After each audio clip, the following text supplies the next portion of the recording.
চিংড়ি মাছের আজকে বাটি চচ্চড়ি করছি। তেল গরম হয়ে গেছে, চিংড়ি মাছ দিয়ে দিলাম, লবণ হলুদ মাখানো ছিল, সঙ্গে সঙ্গে মশলা দিয়ে দিলাম, আদা বাটা, রসুন বাটা, পেঁয়াজ বাটা, টমেটো বাটা, জিরা বাটা একসাথে সব দিয়ে দিলাম, আর দুটো কাঁচা লঙ্কাও বেটে দিয়েছি।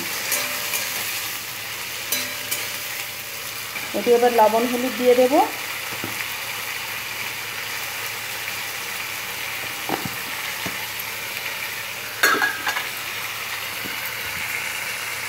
হলুদ দিয়ে দিয়েছি, এবার একটু লবণ দিয়ে দিচ্ছি, আর একটু কাশ্মীরি রেড চিল্লি দিয়ে দিলাম।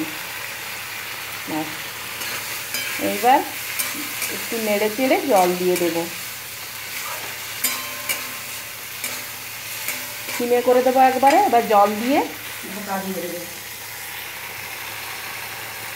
অল্প একটু জল দেবো, বেশি দেবো না, একদম অল্প করে একটু দিয়ে দিলাম।